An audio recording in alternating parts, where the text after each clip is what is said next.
आज हम लोग देखने जा रहे हैं एक्सरसाइज 3.1 का क्वेश्चन नंबर 3। तो क्वेश्चन नंबर 3 क्या है, आइए पढ़ते हैं, फिर उसके बाद उसको सॉल्व करते हैं।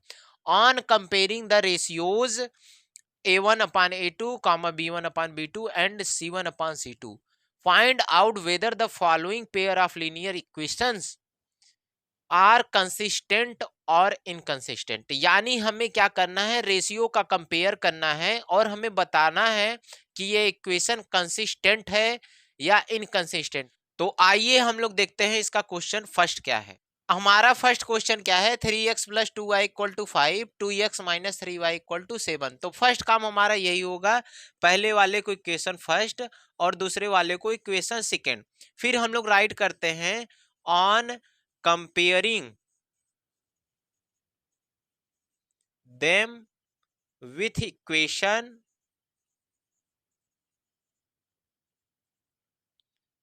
a1x plus b1y plus c1 equal to 0 and a2x plus b2y plus c2 equal to 0।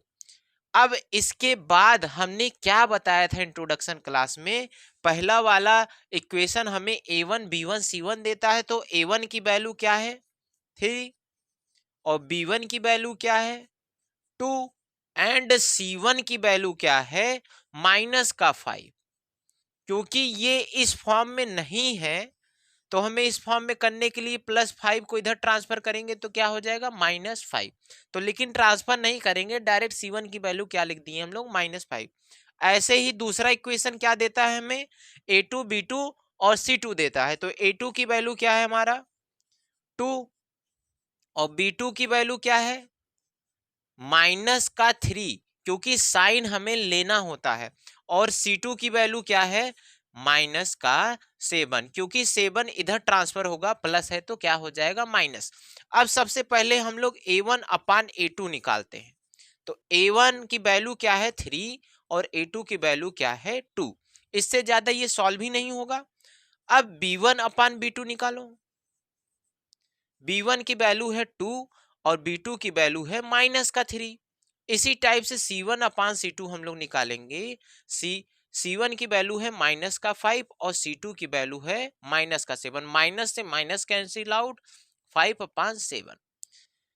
तो यहां पे देखो A1/A2 और B1/B2 और C1/C2 तीनों सेम नहीं है, तो हमारी पहली कंडीशन होती है A1/A2 not equal to B1/B2। तो बेटा ग्राफ कैसा होता है, इंटरसेक्टिंग। और सोल्यूशन कितना मिलता था 1 सोल्यूशन। जब एक भी सोल्यूशन मिलता है तो हमारा ये ग्राफ क्या हो जाता है बेटा, ये इक्वेशन क्या हो जाता है कंसिस्टेंट। तो यहां पे हम लोग राइट कर सकते हैं दिस इक्वेशन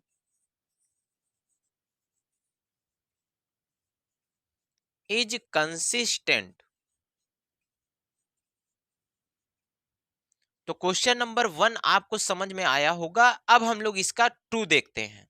क्वेश्चन 2 हमारा क्या है, 2x minus 3y equal to 8, 4x minus 6y equal to 9। तो पहला काम हमारा यही होता है, फर्स्ट वाले को हम लोग इक्वेशन फर्स्ट मानेंगे और सेकंड वाले को इक्वेशन सेकंड मानेंगे। फिर हम लोग राइट करते हैं बेटा on comparing them with equation a1x plus b1y plus c1 equal to 0 and a2x plus b2y plus c2 equal to 0। अब हमने बताया था पहला वाला इक्वेशन हमें क्या देता है बेटा, a1 b1 और c1 देता है। तो a1 की वैल्यू क्या हो जाएगी 2 और b1 की वैल्यू क्या हो जाएगी साइन के साथ -3 और C1 की वैल्यू क्या होगी बेटा, इधर प्लस का 8 है, इधर जाके क्या होगा ट्रांसफर होगा तो माइनस में आ जाएगा C1 की वैल्यू माइनस का 8। अब दूसरा वाला इक्वेशन हमें क्या देता है, A2 B2 C2 देता है। तो A2 की वैल्यू क्या हो जाएगा 4 और B2 की वैल्यू क्या हो जाएगा -6। एंड C2 की वैल्यू क्या हो जाएगा, माइनस का 9, क्योंकि प्लस 9 है, इधर ट्रांसफर करेंगे तो माइनस का 9। अब सबसे पहले हम लोग निकालते हैं A1 अपान A2, तो 2/4, दोनों 2 के टेबल से सिंप्लीफाई हो रहे हैं तो काट देंगे, 2 1 जा 2, 2 2 जा 4, यानी 1/2 आ चुका है। अब इसी टाइप से B1 अपान B2 हम लोग निकालते हैं, तो B1 की वैल्यू माइनस का 3 और B2 की वैल्यू माइनस का 6, माइनस से माइनस कैंसिल आउट और 3 के टेबल से दोनों नंबर सिंप्लीफाई हो रहे हैं, तो 3 1 जा 3 और 3 2 जा 6। इसी टाइप से हम लोग C1 अपान C2 निकालेंगे, तो -8 अपान माइनस का 9, माइनस से माइनस कैंसिल आउट हो गया, 8 अपान क्या आ चुका है, 9। अब यहाँ पे देखो A1 अपान A2 और B1 अपान B2 सेम है, C1 अपान C2 सेम नहीं है, तो हमारी दूसरी कंडीशन फॉलो होती है बेटा, ये ग्राफ कैसा हो जाएगा, यानी इक्वेशन से जब सॉल्व करके हम लोग क्वेश्चन ग्राफ बनाते हैं तो पैरेलल आ जाता है। जब ग्राफ पैरेलल हो जाता था तो एक भी सोल्यूशन नहीं मिलते हैं, यानी नो सोल्यूशन, तो ये ग्राफ कैसा हो जाएगा, इनकंसिस्टेंट, यानी अगर एक सोल्यूशन मिला या एक से ज्यादा तो ग्राफ कंसिस्टेंट, नहीं मिला तो इनकंसिस्टेंट।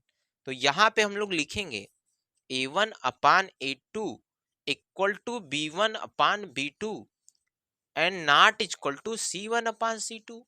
तो ग्राफ कैसा हो जाएगा, इनकंसिस्टेंट, तो यहां पे लिखेंगे दिस इक्वेशन इज इनकंसिस्टेंट। अब हम लोग इसका क्वेश्चन नंबर 3 देखते हैं। अब हमारा थर्ड वाला क्वेश्चन क्या है, 3/2x plus 5/3y equal to 7, 9x minus 10y equal to 14। तो फर्स्ट स्टेप हमारा यही था कि पहले वाले को बेटा इक्वेशन फर्स्ट मानेंगे और दूसरे वाले को इक्वेशन सेकेंड। फिर हम लोग क्या करते हैं, कंपेयरिंग करते हैं, तो यहाँ राइट करेंगे on comparing them with equation A1x plus B1y plus C1 equal to 0 and A2x plus B2y plus C2 equal to 0। तो हमने क्या बताया था, सेकेंड स्टेप हमारा यही होगा कि पहला इक्वेशन क्या देता है बेटा, A1 B1 C1, तो A1 की वैल्यू क्या है 3/2 और B1 की वैल्यू क्या हो जाएगी हमारी 5/3 एंड C1 की वैल्यू क्या हो जाएगी माइनस का 7, क्योंकि प्लस 7 है, इधर ट्रांसफर होके क्या हो जाएगा माइनस का 7। और दूसरा इक्वेशन क्या देता है A2 B2 C2, तो A2 की वैल्यू क्या है 9 और B2 की वैल्यू क्या है माइनस का 10 एंड C2 की वैल्यू क्या है माइनस का 14, क्योंकि प्लस का है, इधर जाके ट्रांसफर होगा माइनस का हो जाएगा। अब A1 अपान A2 निकालेंगे हम लोग सबसे पहले, तो A1 की वैल्यू है 3/2 और A2 की वैल्यू क्या है 9। अब ये 9 बेटा यहाँ पे डिवाइड में ये इसके साथ क्या हो जाता है इनटू में, तो यहाँ पे हम लोग ऐसे लिख सकते हैं 3/2 मल्टीप्लाई 9। अब ये 3 के टेबल से सिंप्लीफाई हो जाएगा तो काट देंगे 1/2 मल्टीप्लाई 3, तो इसको हम लोग क्या लिख सकते हैं 1/6, यानी 2 का मल्टीप्लाई 3 में करेंगे 6 आएगा। अब हम लोग ऐसे ही B1 अपान B2 को निकालेंगे, B1 की वैल्यू क्या है 5/3 और B2 की वैल्यू माइनस का 10। अब देखो ये 10 कहाँ पे है डिवाइड में, और यहाँ पे इसके साथ हो जाता है मल्टीप्लाई, तो यहाँ हम लोग लिखेंगे 5/3 मल्टीप्लाई -10। अब 5 के टेबल से ये सिंप्लीफाई होगा तो कितना आ जाएगा 1/3 मल्टीप्लाई 2, यानी 5 1 जा 5, 5 2 जा 10।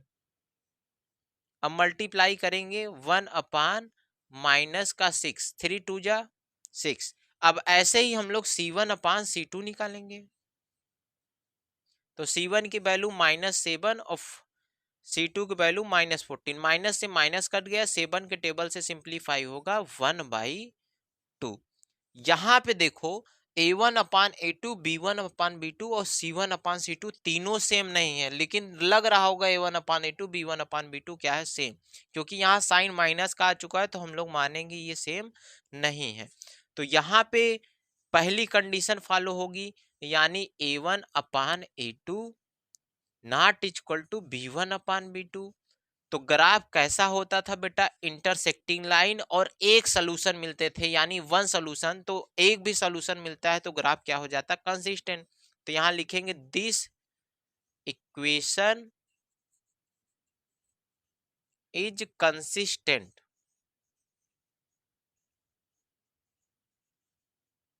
ठीक, तो आई होप आपको क्वेश्चन नंबर 3 समझ में आ गया होगा। अब हम लोग देखते हैं इसका क्वेश्चन 4।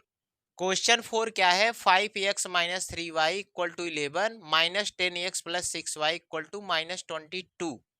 तो पहला काम हमारा क्या था, पहले वाले को इक्वेशन फर्स्ट और दूसरे वाले को इक्वेशन सेकंड, और फिर हम लोग क्या करते हैं, कंपेयरिंग रेशियो से क्या करते हैं, रिलेट करते हैं। तो यही लिखेंगे, on comparing them with equation a1x plus b1y plus c1 equal to 0 and a2x plus b2y plus c2 equal to 0।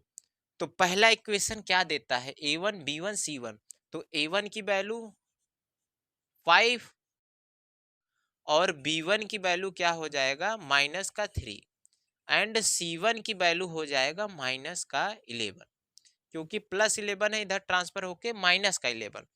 और दूसरा इक्वेशन क्या देता है, a2 b2 c2। तो a2 की वैल्यू माइनस का 10 और b2 की वैल्यू 6 एंड C2 की वैल्यू इधर -22 है, इधर ट्रांसफर करेंगे तो क्या हो जाएगा, प्लस का, तो 22। अब हम लोग सबसे पहले निकालते हैं बेटा A1/A2। तो A1 की वैल्यू है 5 और A2 की वैल्यू है माइनस का 10, और ये 5 के टेबल से सिंप्लीफाई होंगे तो 5 1 जा 5, 5 2 जा 10, यानी माइनस का 2 आ चुका है। अब ऐसे B1/B2 निकालेंगे, -3/6, 3 1 जा 3, 3 2 जा 6, यानी -1/2 आ चुका है। ऐसे ही हम लोग अब C1/C2 निकालेंगे, -11/22। तो दोनों 11 के टेबल से सिंप्लीफाई हो रहे हैं, तो 11 1 जा 11, 11 2 जा 22। यहाँ पे देखो सभी के साथ एक माइनस है और आंसर क्या है, 1/2। तो तीनों का रेशियो क्या हो चुका है, सेम। तो यहाँ पे हम लोग लिखेंगे A1/A2 equal to B1/B2 equal to C1/C2। तो जब तीनों का रेशियो हो जाता है सेम तो हमें सोल्यूशन मिलते हैं इनफिनाइट, यानी मैंने सोल्यूशन, एक भी सोल्यूशन मिला तो ग्राफ कैसा, कंसिस्टेंट। तो यहाँ पे राइट कर देंगे, दिस इक्वेशन इज कंसिस्टेंट। अब हम लोग देखते हैं इसका लास्ट वाला क्वेश्चन, यानी 5 वाला। 5 वाला हमारा क्वेश्चन क्या है, 4/3x plus 2y equal to 8, 2x plus 3y equal to 12। तो फर्स्ट स्टेप हमारा क्या होगा, पहले वाले को इक्वेशन फर्स्ट और दूसरे वाले को इक्वेशन सेकंड, और फिर हम लोग क्या राइट करते थे, on comparing them with equation